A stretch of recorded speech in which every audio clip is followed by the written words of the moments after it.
بسم اللہ الرحمن الرحیم۔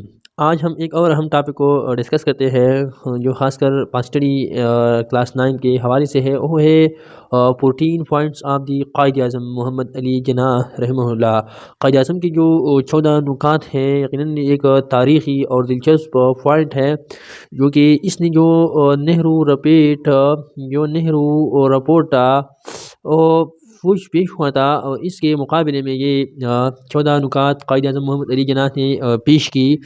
جب ہندوستان کی جو آئینی مستقبل کے حوالے سے جو نہرو رپورٹ پیش کی تھی، مسلم لیگ نے اسے فوراً مسترد کیا تھا اور جو قائد اعظم محمد علی جناح ہے اس نے 25 مارچ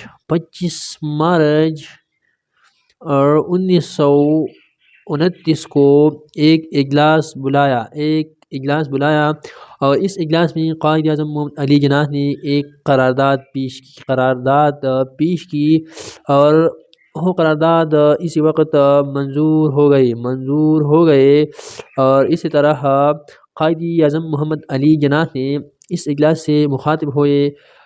اس نے کہا کہ ہندوستان کے لیے بنائی جانے والا کوئی دستور یعنی آئین کانسٹیٹیوشن اس وقت تک مسلمانوں کے لیے قابل قبول نہیں ہوگا جب تک اس میں درج ذیل اساسی اصول شامل نہیں کی جائیں گی۔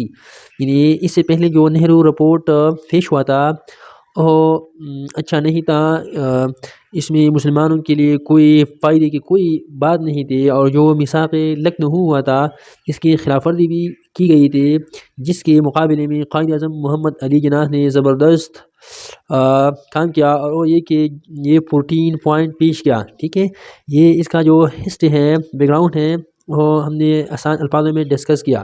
اب ہم آتے ہیں جو 14 نکات ہے۔ اب میں آپ کو بہت آسان اور سیدھا سادہ طریقہ سے سمجھاؤں گا کہ وہ 14 نکات کیا تھے۔ ٹھیک ہے، سب سے پہلے جو پہلا پوائنٹ تھا وہ یہ تھا کہ وفاقی پارلیمانی نظام یعنی وفاقی پارلیمانی نظامی سسٹم ہوگا۔ ٹھیک ہے، اور جو باقی اختیارات ہے وہ صوبوں کو حاصل ہوگی۔ ٹھیک ہے، یعنی ملک میں وفاقی پارلیمانی نظام ہوگا اور اس کی جو باقی اختیارات ہیں وہ صوبوں کو حاصل ہوگی۔ یہ سب سے پہلا پوائنٹ تھا۔ اسی طرح جو دوسرا پوائنٹ تھا وہ یہ تھا کہ جو صوبائی خود مختاری ہے اس کو تحفظ فراہم کیا جائے۔ یہ بھی ایک اہم اور دلچسپ پوائنٹ تھا کہ صوبائی خود مختاری اور اس کو تحفظ حاصل ہوگا، کیونکہ یہ ایک مساوی حیثیت رکھتے ہیں۔ اور جو تیسرا اہم پوائنٹ تھا وہ یہ تھا کہ جو اقلیت ہے ان کو تناسب سے یعنی جو قانون ساز ادارے ہیں اس میں نمائندگی دی جائے، یعنی اقلیت میں ان تناسب سے ان کو قانون ساز اسمبلی میں نمائندگی دی جائے۔ یہ تیسرا پوائنٹ تھا۔ جو چوتھا پوائنٹ تھا وہ یہ تھا کہ جو جداگانہ طریقہ انتخاب ہے یعنی اس پر بھی عمل کیا جائے اور یہ طریقہ رائج کیا جائے۔ ٹھیک ہے، اور اگر کوئی قومیت اگر مخلوط طریقہ سے انتخاب پسند کرے تو اپنی مرضی سے۔ ٹھیک ہے، قائد اعظم نے جو چوتھا پوائنٹ پیش کیا وہ یہ تھا کہ جداگانہ طریقہ انتخاب رائج کیا جائے۔ یہ چوتھا پوائنٹ تھا۔ جو پانچواں پوائنٹ تھا وہ یہ تھا کہ جو مرکزی متفنہ ہے اس میں مسلمانوں کو ایک تہائی نمائندگی دی جائے۔ یہ پانچواں مطالبہ تھا۔ اسی طرح جو چھٹا مطالبہ تھا اور پوائنٹ تھا وہ یہ تھا کہ جو مرکزی اور صوبائی کابینہ ہے اس میں مسلمانوں کو بھی ایک تہائی نمائندگی دی جائے۔ یہ چھٹا پوائنٹ تھا۔ جو ساتواں پوائنٹ تھا وہ یہ تھا کہ سن کو ممبئی سے الگ کیا جائے، ٹھیک ہے، یہ بھی انتہائی اہم پوائنٹ تھا۔ جو 8واں پوائنٹ تھا وہ یہ تھا کہ جو سرحد ہے اور بلوچستان اس میں جو آئینی اصلاحات ہے وہ کیا جائے، آئینی اصلاحات کیا جائے، ٹھیک ہے، یہ 8واں پوائنٹ تھا۔ جو 9واں پوائنٹ تھا وہ یہ تھا کہ جو مسلمان ہے، مسلمانوں کی جو تہذیب اور ثقافت ہے اس کی حفاظت کی جائے، پروٹیکشن کی جائے، یہ بھی کتنا اہم پوائنٹ تھا جو اس نے پیش کیا تھا۔ جو 10واں پوائنٹ تھا وہ یہ تھا کہ جو مسلم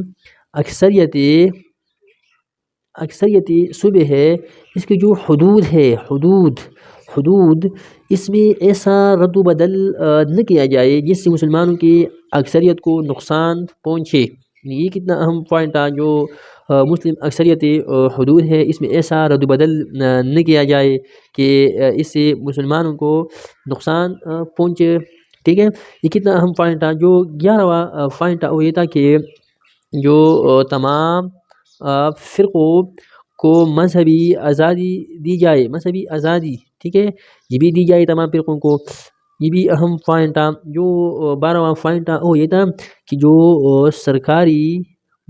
سرکاری ملازمتیں ہے ان میں مسلمانوں کو خاص کوٹا دیا جائے، یہ بھی بہت اہم پوائنٹ تھا مسلمانوں کے لیے جو قیادت نے پیش کیا تھا اس وقت۔ اور جو 13واں پوائنٹ تھا وہ یہ تھا کہ کسی اقلیت کے بارے میں، یعنی کسی اقلیت کے بارے میں مرکز کا بنا ہوا قانون اس وقت تک قابل قبول نہیں ہونا چاہیے جب تک کہ وہ اقلیت 75% اکثریت سے یہ قانون منظور نہ ہو جائے، ٹھیک ہے، منظور نہ دی، یعنی کسی اقلیت کے بارے میں ایسا قانون پاس نہیں ہوگا جب تک کہ وہ جو 75% اقلیت ہے وہ اس کی منظوری نہ دی، یہ بھی بہت اہم پوائنٹ تھا جو پیش کیا تھا قائد اعظم محمد علی جناح نے۔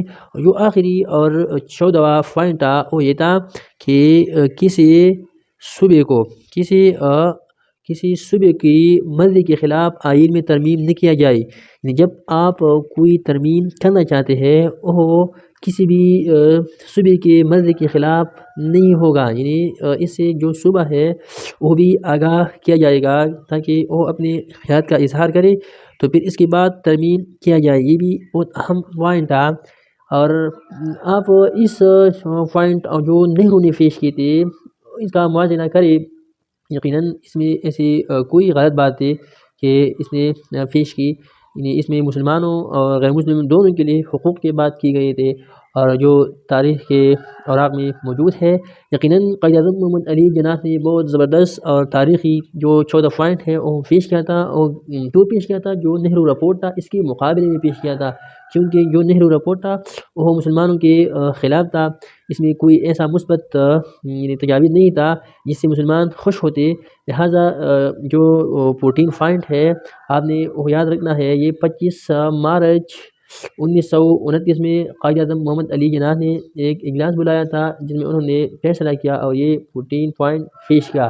امید ہے کہ آپ نے اس ویڈیو سے ضرور کچھ سیکھا ہوگا۔ اگر آپ کو یہ ویڈیو پسند آئے تو پلیز اس کو لائک بھی کریں، شیئر بھی کریں، اور یہ میرا چینل ہے اس کو بھی سبسکرائب کریں۔